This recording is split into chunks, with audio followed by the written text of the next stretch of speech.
अनंत अनंत मैत्री के मसीहा, दया और करुणा के अवतार परम पिता परमात्मा प्रभु महावीर के चरणों में कोटिश वंदन नमन। अरिहंत परमात्मा श्रीमंदिर स्वामी भगवान के पावन चरणों में वंदन नमन। समस्त गुरुवरिया के चरणों में वंदन करती हूँ, नमन करती हूँ। धर्म प्रांगण में आए परमात्मा के प्यारे प्यारे भक्तों, हृदय के आंगन में आप सभी का स्वागत, अभिनंदन, अनुमोदन आप सभी के सुंदर भावों का। आप परम सौभाग्यशाली हैं। इस अद्भुत गाथा के साक्षी बन रहे हैं। धर्म की आदि करने वाले, संस्कारों की आदि करने वाले, इस युग की आदि करने वाले, इस भारत क्षेत्र में प्रथम तीर्थ की स्थापना करने वाले आदिनाथ भगवान की ये पुण्य यात्रा, धर्म यात्रा, 13 भवों की इस अद्भुत यात्रा में जो साथ चल रहे हैं, सचमुच में वो बहुत भाग्यशाली है। और एक बात और कहना चाहती हूँ आप सबको, जिसके जीवन में, घर में, व्यापार में कोई भी कार्य बन नहीं रहा, रुकावट आ रही है, अंतराय आती है, सोचते हो, प्लानिंग करते हो कि ये काम हो जाए, नहीं हो पाता। जैसे कुछ लोग धर्म के लिए सोचते हैं, रात को सोते समय सोचते हैं सुबह उठकर सामायिक करूंगा, सामायिक नहीं हो पाती। उपवास करूंगा, नहीं हो पाता है। मतलब कुछ भी अच्छा जो सोचने से भी नहीं हो पाता, उसकी शुरुआत नहीं हो पाती। शुभ आरंभ के लिए आदिनाथ भगवान की आराधना प्रारंभ कर दो, आपकी शुरुआत अच्छी हो। और कभी कभार ऐसा होता है, जो आप सोचते नहीं है पाप का काम, वो होने लग जाता है।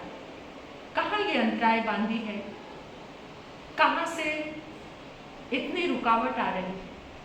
तीर्थंकर शक्ति पर, तीर्थंकर भक्ति पर, तीर्थंकर परमात्मा की अनंत ऊर्जा पर विश्वास करो, श्रद्धा करो, अपने आप ही तुम्हारे सब काम बनने शुरू हो जाएंगे। एक बात और कहना चाहती हूँ, जैसे किसी के घर में शांति नहीं है, घर में परेशानी है, प्रॉब्लम है, अगर घर में आदिनाथ भगवान की कथा, ये 13 भवों की यात्रा, इसे आप घर में प्रारंभ करते हैं तो आप देख पाओगे कि आपके घर में सब कुछ शांति से घटित होने लगा। घर में शांति आ गई है। सचमुच में श्रद्धा के साथ जुड़कर देखो, श्रद्धा से बेड़ा पार होता है। ये परमात्मा की कथा असाधारण है, अद्वितीय है, अद्भुत है। इस कथा के साथ, इस जीवन के साथ, इस पावन गंगा के साथ चलकर देखिए, आपके जीवन में अद्भुत शांति आएगी। ये चरित्र परमात्मा के जीवन का श्रद्धा से सुनकर देखिए, आप जो चाहेंगे वो अवश्य ही पूर्ण होगा। 13 भवों की इस यात्रा में शिखर का हर एक भव है अनंत पुण्यवानी से भरा, अनंत सुखों से भरा। 13 भव की यात्रा में कल तक हमने क्या सुना था? 6 भवों की यात्रा को सुना, और उन 6 भवों तक आपने देखा प्रभु की चेतना, यानी धन्ना साठवा की चेतना कभी महाविदय में, कभी युगली के भाव में और कभी देवलोक में। ऐसे अद्भुत पड़ाव है, सारे पड़ाव सुखों से भरे हुए, धर्म से, पुण्य से। ये पुण्य चेतना का हम सबके लिए आगाज है कि जो भी इस चेतना से जुड़ेगा, इस ऊर्जा से जुड़ेगा, वो भी सुखी हो जाएगा। और सुखी तो चाहिए सबको। आज 7वां भाव, उसकी बात करने से पहले, क्योंकि कल आपने सुना था वज्रजन और श्रीमती, जब उन्होंने मुनिराज के समक्ष संकल्प कर लिया, पूरे संसार को उसी समय छोड़ दिया उन्होंने, पूरे संसार को छोड़ने का उन्होंने संकल्प कर लिया था, संयम धारण करने का। उत्कृष्ट भावों में वो अपनी शैया पर गए, सारे पचखान उन्होंने दिल से संकल्प से ले लिए थे, सारे पाप के मार्ग को उन्होंने बंद कर दिया था। और ऐसे संयम के भावों में रमण करते हुए वो युगल सो जाता है। भावधारा अति निर्मल, संकल्प अति निर्मल, पावन, तो फिर मार्ग भी तो पावनता का और पवित्रता का ही तो मिलेगा। सारे कनेक्शन कट हो गए थे जिससे अशुभ हो सकता था।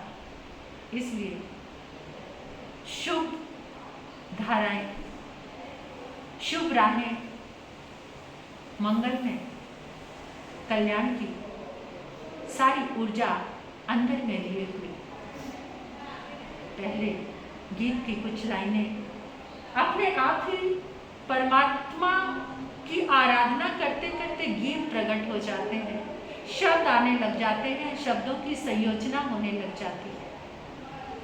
अति सहजता से कुछ भी पुरुषार्थ करना नहीं पड़ता। ये परमात्मा के अनंत पुण्य का बल है, उस आराधना का, भक्ति का। मेरा हृदय से प्रभु से बहुत प्रेम से और श्रद्धा से जुड़ा है। मेरे आदिनाथ भगवान हर चीज़ की आदि करेंगे। जो भी जीवन में रुकावट है, धर्म की, तीर्थ की, सुसंस्कारों की, शुभ की, मंगल की, सबकी आदि करेंगे। आत्मा के मंगल का उद्घाटन करेंगे।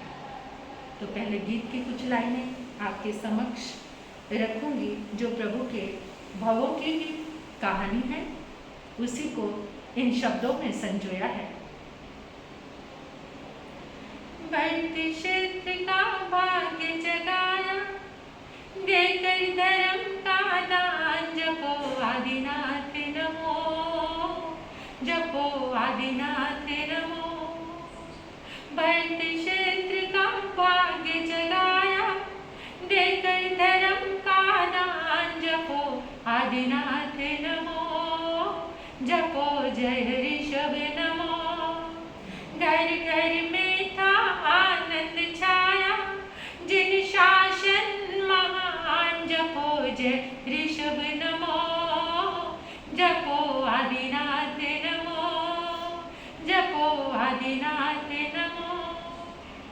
पावन कथा ये प्रभु की, भक्ति से तुम सुन लो। पावन कथा ये प्रभु की, भक्ति से तुम सुन लो। ले लो शरण प्रभु की, जीवन मंगल कर लो। भवबहारी अति सुखकारी, हो जाए कल्याण, जपो आदिनाथ नमो, जपो आदिनाथ नमो, जपो जय ऋषभ नमो। भरत क्षेत्र का भाग्य जगाया, देकर धर्म का दान, जपो आदिनाथ नमो, जपो आदिनाथ नमो। मंगलकारी जीवन की सुंदर प्यारी ये कहानी है। मंगलकारी जीवन की सुंदर प्यारी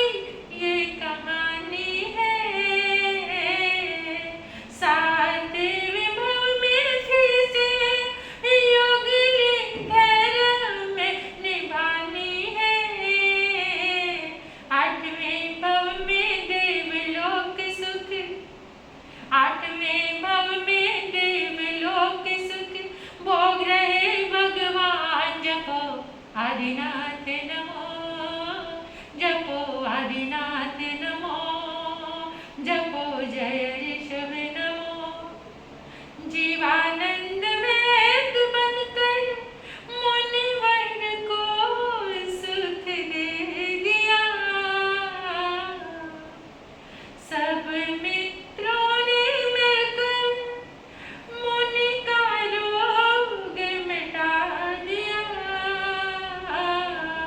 साता पहुँचाई कि धर्म कमाई, मुनि का किया गुणगान, जपो आदिनाथ नमो, जपो आदिनाथ नमो।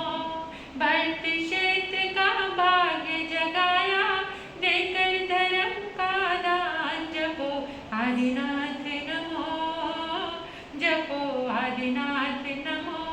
घर घर में था आनंद छाया, जिन शासन महान, जपो आदिनाथ नमो, जपो आदिनाथ नमो, जपो आदिनाथ नमो, जपो जय ऋषभ नमो।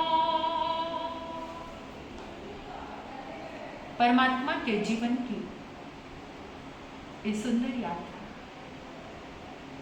हम सब यात्री बनकर परमात्मा के चरणों से जुड़े रहेंगे, ऐसा भाव है। हर पल प्रभु की ये गाथा कहने का जीवन में पुण्य अवसर आता रहे, ऐसे मंगल भाव। वज्रजंग और श्रीमती दोनों प्रिय और प्रेयसी सुंदर मंगल भावों में, संयम के भावों में प्राण त्यागते हैं। तो उत्तर कुरु में जाकर दोनों को युगली का जन्म मिलता है। उत्कृष्ट भोग भूमि और उत्कृष्ट सुख, दोनों 3 पलोपम की आयु वाले, 3 कोस की देह रचना, वही 3 दिन के बाद भूख का लगना, सुख ही सुख, कोई पाप नहीं, कोई रोग नहीं, कोई शोक नहीं, कोई कर्म नहीं। ऐसे सुखों को भोगते भोगते दोनों अपना 7वां भव पूरा करते हैं। 7वें भव की यात्रा को पूर्ण करके 8वें भव में दोनों जाकर स्वधर्म देवलोक में जन्म लेते हैं।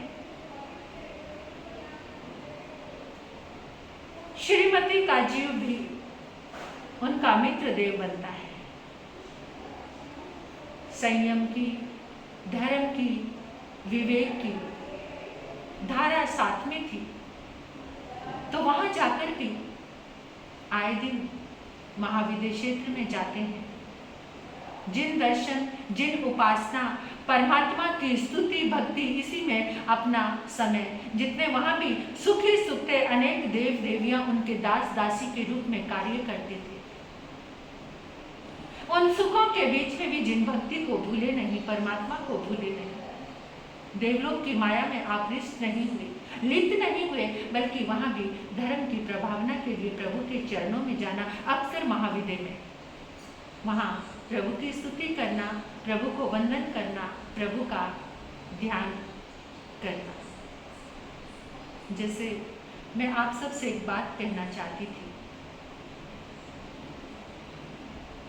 बहुत पहले से भी कहना चाहती थी, अभी आपके पास पहुंचे, कि हम सब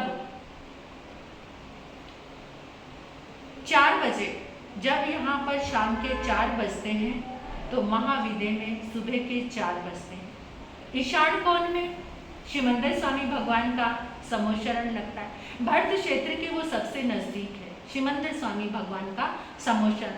अगर यहाँ पर हम 4 बजे सायंकाल में प्रभु को वंदन करते हैं, क्योंकि वहाँ पर सुबह के 4 बजते हैं, शक्रेंद्र आकर प्रभु को वंदन करते हैं, शक्रेंद्र शक्र स्तव कहते हैं नमोथणम को। तो यहाँ हम 2 नमोथणम से प्रभु को वंदन करके अपनी भावना, अपना संकल्प रख सकते हैं कि प्रभु मेरा कुछ ऐसा पुरुषार्थ हो कि मेरा जन्म महाविद्या में हो, आपके चरणों में संयम अंगीकार करूं। ऐसे वो देव दोनों जाते हैं, प्रभु के दर्शन करते हैं और उनका भी भाव यही रहता है, क्योंकि ये अवसर एक मनुष्य जीवन में ही है, देवता के पास ये अवसर नहीं है, ये हमारे पास है। अभी आज परमात्मा कहते हैं कि तुम्हें अवसर मिला है, इस अवसर को गवाओ मत, खो मत, फिर पता नहीं मिले ना। वक्त का लाभ उठाओ। वक्त इंसान से कहता है मैं वक्त हूँ, वक्त पे बता दूंगा, जो वक्त पे संभल जाए उसे शहंशाह बना दूंगा, जो वक्त पे न संभले उसे मिट्टी में मिला दूंगा। इसलिए इस वक्त का कालस असायना, काल की अशातना मत करो, इस वक्त की अशातना मत करो, इस वक्त को व्यर्थ मत करो, इसे यूटिलाइज करो, इसे अच्छी तरह से परमात्मा की भक्ति सुनो। तो वहां पर 8वें भाव में देवलोक का आयुष्य पूर्ण करके फिर महाविद्य क्षेत्र और वही क्षिति प्रतिष्ठ नगर, पहले भी इस नगर की चर्चा आई है।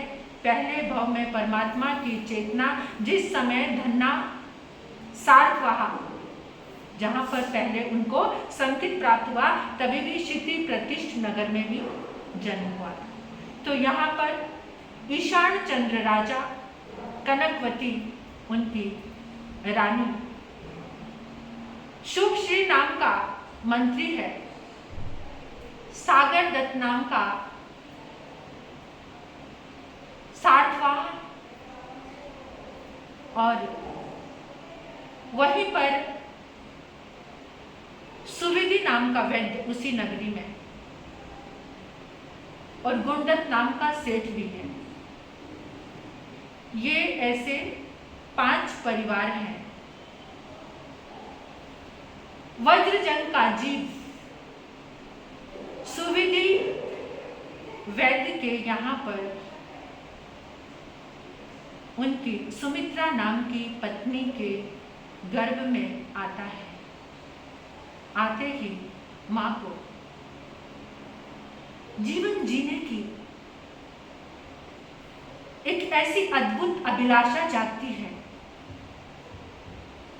और हर समय उसका मन प्रसन्न होना शुरू हो जाता है, आनंद आने लगता है जीवन का। जैसे ही वो जीव मां के गर्भ में आता है, जब जन्म होता है तो मां ने कहा कि इसके गर्भ में आते ही मुझे जीवन का आनंद आया, इसलिए इसका नाम जीवानंद रखना है। वैद्य के सुविधि वैद्य के यहाँ पर जन्म हुआ और उसी दिन राजा के घर में भी बेटे का जन्म हुआ, मंत्री के घर में भी बेटे का जन्म हुआ, सातवा के घर में भी बेटे का जन्म हुआ, और सेठ के जो नगर सेठ है उसके यहाँ पर भी बेटे का जन्म हुआ।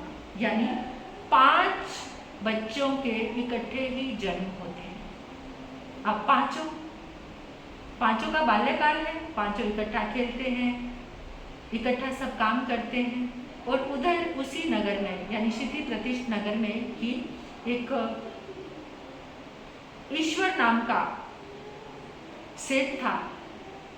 उसके घर में भी श्रीमती का जो जीव है उसका जाकर उसकी पत्नी लक्ष्मी के यहाँ पर जन्म होता है और उसका नाम रखते हैं केशव कुमार। 5 पहले थे और छठा बच्चा ये भी पुत्र उन 5 के बीच में शामिल हो जाता है।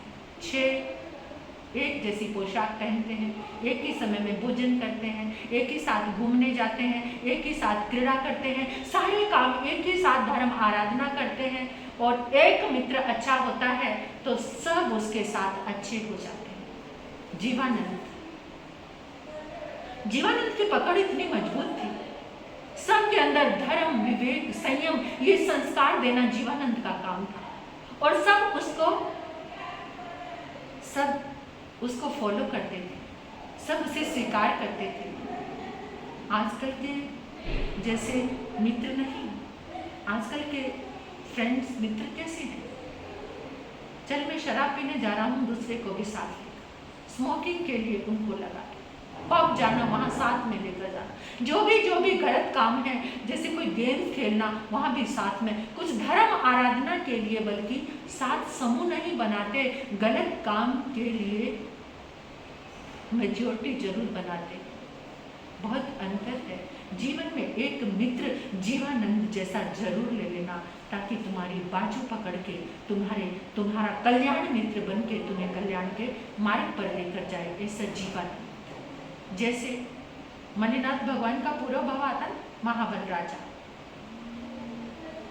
राजा, तो ऐसा 6 मित्रों को तारने वाले महाबल राजा, ऐसे ही जीवानंद सब करते करते धीरे धीरे बड़ी अपनी अवस्था में पहुंच रहे हैं, यौवन अवस्था में आ गए। यौवन अवस्था में आगमन हुआ। एक दिन की बात है, दिन एक घटना घटी। जीवानंद वैद्य के यहाँ पर सभी मित्र इकट्ठे हुए, क्योंकि इकट्ठे होते थे, जो भी प्लानिंग करते थे सारे साथ में करते थे। तो जीवानंद के यहाँ पर वो इकट्ठे हुए। उसी समय जीवानंद के आंगन में एक मुनि का आगमन होता है, अभिग्रहधारी मुनि। लेकिन जैसे ही सबने मुनि की स्थिति देखी, हैरान। मुनि को कोढ़ का रोग था। मुनि के अंग अंग से खून मवाद रिस रहा था और खून में कीड़े चल रहे थे। जो घाव थे, घाव में कीड़े चल रहे थे, लेकिन मुनि के चेहरे पे कोई शिकन नहीं। और वो मुनि कोई साधारण नहीं थे, वो मुनि एक राजा के पुत्र थे, युवराज थे। वैराग्य से उन्होंने दीक्षा धारण की, लेकिन उनके चेहरे पे उस रोग के कारण, कोढ़ के कारण कोई शिकन नहीं थी। एकदम संभाव, आनंद, एकदम तृप्ति थी अपने संयमी जीवन की। इतने तृप्त होकर वो आहार के लिए आए। जैसे ही 6 मित्रों ने, जीवानंद ने उनको देखा, अंदर से एकदम सिहरन सी होने लगी और 5 मित्र कहने लगे, जीवानंद बेकार है तुम्हारा जीवन, बेकार है तुम्हारी चिकित्सा, अगर तुम इस मुनि का इलाज नहीं कर सकते। अरे क्या पैसे कमाने के लिए ही वैद्य बने हो? तुम्हारी इंटेलिजेंसी, तुम बहुत कुशल वैद्य कहलाते हो ना। तुम्हारी इंटेलिजेंसी का तभी पता चलेगा जब तुम मुनि का के शरीर को निरोग कर पाओ। जीवानंद एकदम संवेदनशील होकर कहने लगे, मित्र तुम्हें पता है, मैं ये बात भली भांति जानता हूं, अगर मैंने मुनि की देह का इलाज कर दिया तो मेरी आत्मा भी सारे रोगों से मुक्त हो जाएगी। मैं ये भली भांति जानता हूं, लेकिन इसके लिए मैं पूरा प्रयास भी करूंगा। जितना मैंने इस आयुर्वेद चिकित्सा का ज्ञान प्राप्त किया है, मैं सारी शक्ति लगा दूंगा और प्रण करता हूं मैं मुनि को ठीक करके ही रहूंगा। लेकिन तुम्हें मेरा साथ देना होगा। इसके लिए 3 चीजों की आवश्यकता है। क्या? 3 चीजों की आवश्यकता है। लक्षपात तेल, रतन कंबल और गोशीश भावना चंद्र। उसमें से एक चीज मेरे पास।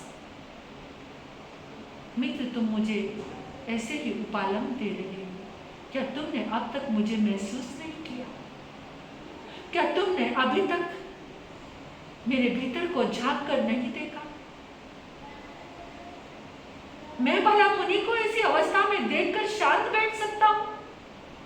और मैं प्रण करता हूं तब तक अपने मुंह में पानी नहीं डालूंगा जब तक मुनि की चिकित्सा शुरू नहीं करूंगा।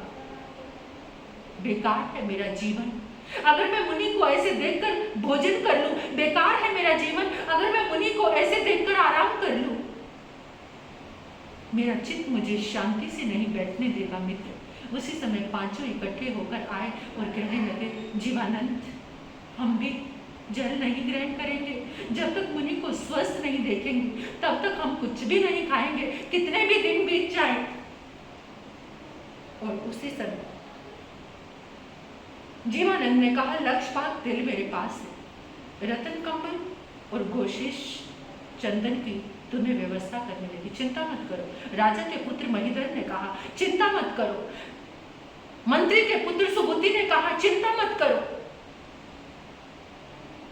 सभी ने आगे आगे आगे गुना करने, सब ने मिलकर यही कहा कि मित्र चिंता मत करो, हम भी कुछ भी तब तक ग्रहण करने वाले नहीं। और महीधर ने कहा, इसकी चिंता मत करो, ये सारे हम किसी व्यापारी के पास जाते हैं, वहां से उपलब्ध कराकर ले आएंगे।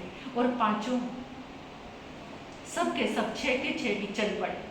चले एक व्यापारी के यहाँ पहुंचे। वो व्यापारी बहुत वृद्ध था, बूढ़ा व्यापारी था। 6 को देखा और बोला कि ये वस्तु की आपको किस लिए आवश्यकता है, आप तो ये बताइए, आप तो हमारे पितामह जैसे हैं, आप हमें ये बताइए कि आपके यहाँ पर रतन कंबल और गोशीश बावना चंदन है। हाँ है तो सही, लेकिन 2 लाख दिनार उसका मूल्य चुकाना पड़ेगा, आप उसकी चिंता मत करो। उस समय में 2 लाख दिनार, आज तो पूरी दुनिया खरीद लो उस 2 लाख दिनार में, सोने के दिनार। आप चिंता मत करो, दे दीजिए बस। वृद्ध ने फिर उत्सुकता से पूछा कि पुत्र बताओ तो सही, ये चीज की क्या आवश्यकता है। तो उन्होंने बताया कि ऐसे मुनि को कोढ़ के कीड़े हो गए हैं, कोढ़ का रोग भी है और उसमें कृमि हो गए हैं, और वो कीड़े चल रहे हैं, रुधिर खून बह रहा है उनके अंग अंग से। उसको देखकर हम कांप गए हैं। और जीवानंद वैद्य ने बताया है कि ऐसी इस सामग्री से उनका पूर्णतः से इलाज हो जाएगा। बहुत अच्छा सोचा तुमने, लेकिन एक बात याद है, जो मुनि हैं आप उनका इलाज नहीं कर सकते, सधर्मी यानी मुनि ही उनका इलाज कर सकते हैं। उसके लिए मेरा एक निवेदन है आपसे, मैं तैयार हूँ मुनि बनने के लिए, मैं उनकी सेवा करूँगा, मैं उनके लिए, क्योंकि आप अभिग्रस्त में है। मुनि आचार के अनुसार एक मुनि ही मुनि की सेवा कर सकता है।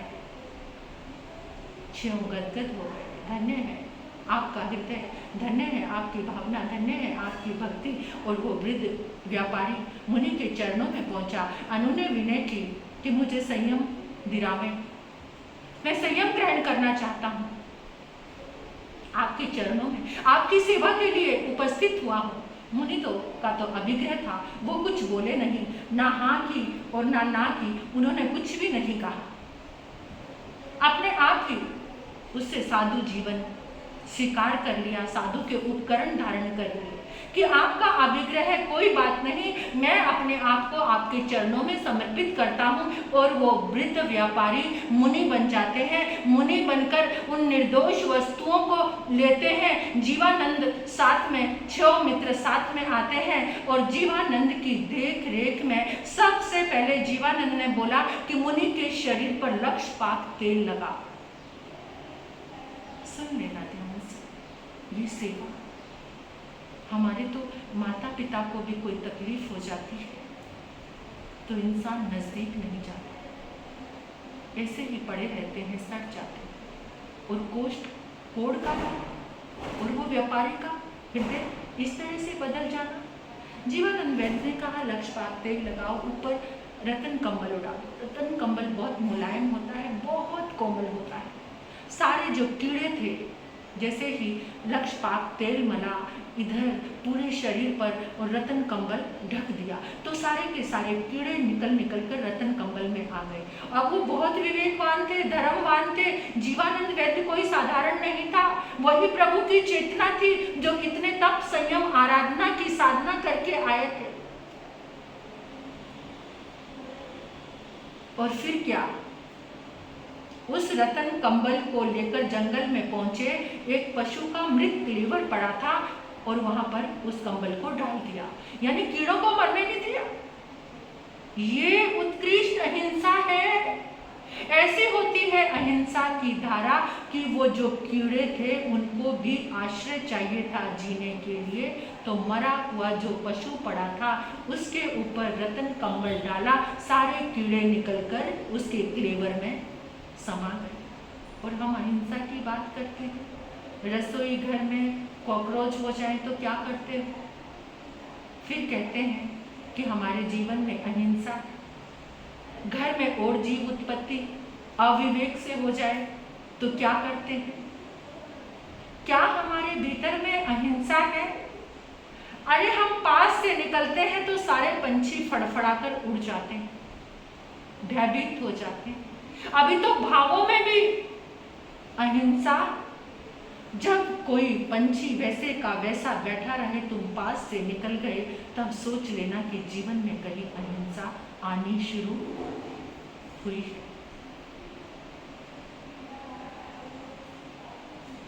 कृमि निकल गए, फिर उसके बाद जलन बहुत थी शरीर में, गोशीश चंदन लगाया, ठंडक मिली। अगले दिन जीवानंद वैद्य ने कहा एक दिन से कुछ नहीं होगा। अगले दिन भी वैसे ही लक्षपात तेल लगाया।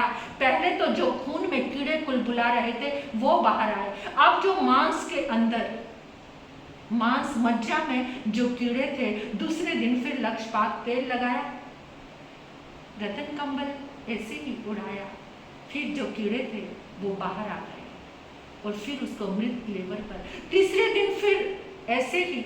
अब जो हड्डी तक, क्योंकि रोग ये कर्म उदय काल है, किसी के पास भी आ सकता है। किसी के साधु जीवन में कभी ऐसी घटना घट जाए तो कोई टिप्पणी मत करना, ये भूल मत करना, ये कर्म का रोग है और ये जन्मों जन्मों का रोग है। किसी के जीवन में भी उदित हो सकता है। वो तो राजा का पुत्र था, आचार्य आत्माराम जी महाराज, जिन्होंने दुनिया को ज्ञान चक्षु दिए। अंतिम समय में उनके नेत्र की ज्योति चली गई थी। कितने संत हैं, किसी को कैंसर हो जाता है। कभी भी उपेक्षा और नफरत मत करना। क्या साधु जीवन है? साधु जीवन पाल रहे हैं, अपना तो रोग ठीक नहीं कर सकते, दूसरों को क्या ठीक करेंगे? ऐसी टिप्पणी करते हुए डरना।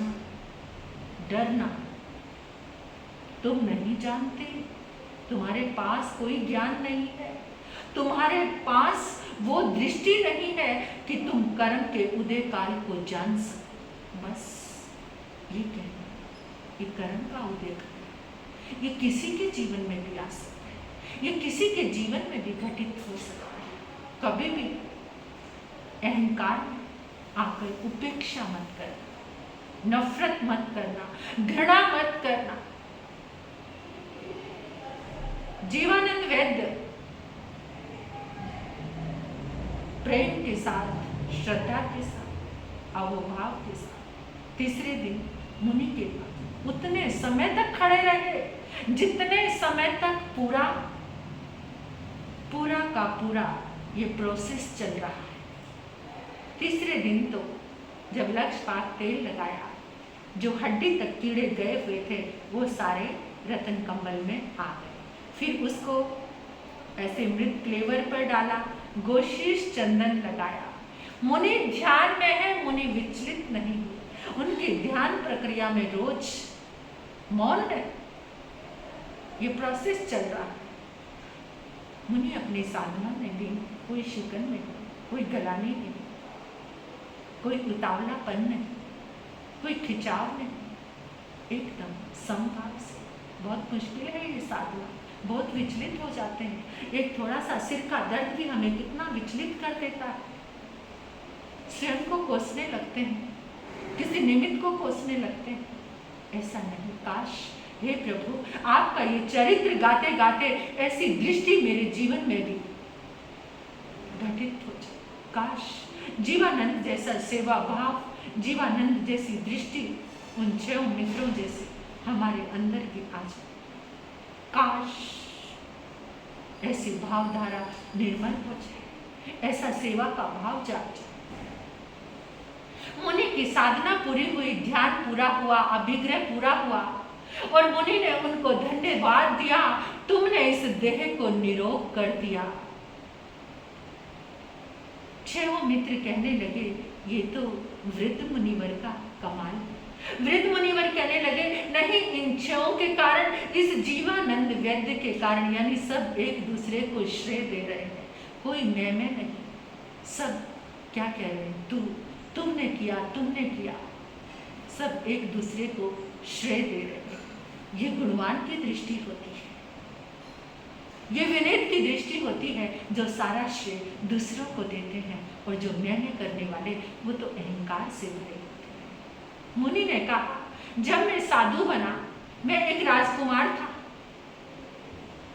मेरे मन में मुनि का समागम आया जीवन में, और मैं मुनि बन गया, कठोर तपश्चर्या करने लगा। लेकिन कुछ अपथ्य कुपथ्य आहार के कारण, कुछ कर्म के निमित्त के कारण मेरा पाप उदय काल आया, और इतना भयंकर ये कोढ़ का रोग। लेकिन मेरा जीवन चल रहा था, किसी को कुछ कहना नहीं। ये तो तुमने देखा, इतना अद्भुत सेवा का भाव, धन्य हो तुम्हारी भावना। सब हाथ जोड़कर कहने लगे। और मुनिराज ने कहा कि सुनो, मेरे सामने अब एक प्रश्न खड़ा है। ये वृद्ध मुनिराज तो बन गए, लेकिन इनकी सेवा के लिए अगर तुम छहों तैयार हो जाओ, संयम अंगीकार कर लो, तुम्हारे जीवन में ये दुर्लभ अवसर आया है, अगर थोड़ा अपने मन को टटोल कर देखो, तुम्हें वहाँ धर्म का बीज मिलेगा, और तुम्हारा मन तैयार है संयम अंगीकार करने के लिए। छहों के छहों कहने लगे, ओहो ओहो ओहो भाव के साथ आपने इतना सुंदर मार्ग दिया हमें, और अब तो हम घर से आज्ञा लेकर आते हैं और छहों के छहों जाते हैं। और छहों की नस एक ही चलती थी, छहों का भाव एक ही था, किसी का भी मन जरा भी पीछे नहीं हटता था। एक ने कदम बढ़ाया, पांचों पीछे चल पड़ते थे। छहों ने आज्ञा ली, छहों अणगार बन गए, मुनि बन गए, तब संयम की साधना कर रहे हैं। वृद्ध मुनि की इतनी सेवा की, उन्होंने अंतिम समय संथारा सलेखना की, और थोड़े से साधु पर्याय में ही उन्होंने मोक्ष के अखंड सुख को प्राप्त कर लिया। अब वो छहों इतनी तप की साधना कर रहे हैं, बड़े आनंदित थे छह के छह, उनको कुछ लग ही नहीं रहा। रोज प्लानिंग करते हैं, कोई कहता है सुबह बेला करेंगे, तेला करेंगे, ऐसे ध्यान करेंगे, उस गुफा में, उस पर्वत पर जाकर वहाँ विचरण करेंगे, वहाँ धर्म का बोध देंगे। इतना मस्ती से साधु जीवन का आनंद लेते लेते उनकी यात्रा आगे चल रही है। और यात्रा चलते चलते अंतिम समय में संधारा सलेखना करते हैं और उस देह का त्याग करते हैं। देह का त्याग करके छयों के छयों 12वें अच्युत देवलोक में पहुंच जाते हैं। इंद्र की रिद्धि समृद्धि वाले देवता बन जाते हैं। 22 सागरोपम की आयु वाले देव बन जाते हैं छह के छह। और 22 महीने में, 22 पखवाड़े में, महीने नहीं पखवाड़े में, 22 पखवाड़े यानी 11 महीने में एक बार श्वासोश्वास चलता है। ऐसा है 12वां देवलोक, अच्युत देवलोक। और 22 महीने के बाद एक बार, 22 महीने नहीं सॉरी वर्षों के बाद, 22 वर्षों के बाद एक बार भोजन की इच्छा जागती है।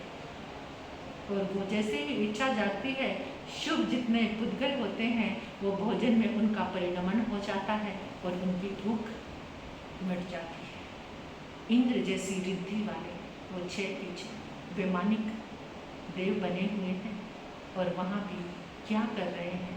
जिन आराधना, जिन उपासना, प्रभु के चरणों में जाना, उनकी उपासना करना, उनका वंदन करना, उनका धर्म श्रवण करना। ये कितने भाव हो गए? 10 जन्मों की यात्रा यहाँ तक। कितने जनों को साथ ले लिया? कौन साथ ले सकता? सच्ची और ईमानदारी से किया गया प्रेम कभी अपने साथियों को पीछे छूटने नहीं देता। एक रिश्ता बनाया प्रेम का स्वयं प्रभा के साथ, कितनी ईमानदारी से, कितनी ऑनेस्टी से। और आज का इंसान, आज के लड़के लड़कियां क्या करते हैं? एक चेहरे को बार बार देखना आकर्षित करते हैं, बोर हो गए हैं एक ही चीज को, एक ही चेहरे को बार बार देखकर, फिर दूसरा चाहिए और तीसरा चाहिए, चौथा चाहिए। ये कैसी जीवन शैली है? ये कैसी कामनाएं, कैसी लालसाएं हैं? तभी कोई आदिनाथ बनता है जब ललितांग जैसे भाव में एक ईमानदारी के साथ प्रेम सिर्फ स्वयं प्रभा से, और भी देवियां कोई चलता ही नहीं। एक बार दिल का रिश्ता जोड़ा, वो दिल का रिश्ता कितना प्यारा है, वो जन्मों जन्मों तक साथ रहता है। कहां तक? परमात्मा की चेतना ही ऐसा कर सकती। हम कहां? हम तो कैसी दौड़ में, आज के बच्चे कैसी दौड़ में पड़ रहे हैं आप सभी जानते हैं मुझसे बेहतर। लेकिन इतना ही कहना है कि परमात्मा के चरित्र इसलिए होते हैं कि हम चरित्रवान बने, उस चरित्र को सुनकर हम चरित्रवान बने, उस धैर्य को सुनकर हम धैर्यवान बने, उस धर्म को सुनकर हम धर्मात्मा बने, उस पुण्य को सुनकर हम पुण्यशाली बने। तो ऐसी यात्रा मेरे प्रभु आदिनाथ की, मेरे प्यारे प्रभु आदिनाथ की, जिन्होंने इस धर्म की आदि की। और कल का तो बहुत ही विशेष 11वां भव, जिसमें तीर्थंकर गोत्र का उपार्जन, पूरी सृष्टि को सुखी करने का संकल्प, पूरे जीवों को धर्म देने का संकल्प, पूरे जीवों को तारने का संकल्प। इस सृष्टि में बाकी सब जन्म महाविद्य के, कोई उत्तर गुरु देव गुरु, और एक जन्म तीर्थंकर परमात्मा आदिनाथ बनकर आएंगे भरत क्षेत्र में। इस जम्बू द्वीप के भरत क्षेत्र के पहले तीर्थंकर, आदि तीर्थंकर आदिनाथ भगवान की ये सुख में जीवन की अद्भुत गाथा सुनकर आप अवश्य ही सुखी होंगे। बीच में ब्रेक मत करना, इस चरित्र को, इस गाथा को पूरा सुनना। आपके जीवन में अद्भुत पुण्य का आगमन होगा। इन्हीं मंगल भावों से आपने इतने प्रेम से सुना। सबका भला हो, कल्याण हो, मंगल हो। ओम जय ऋषभ।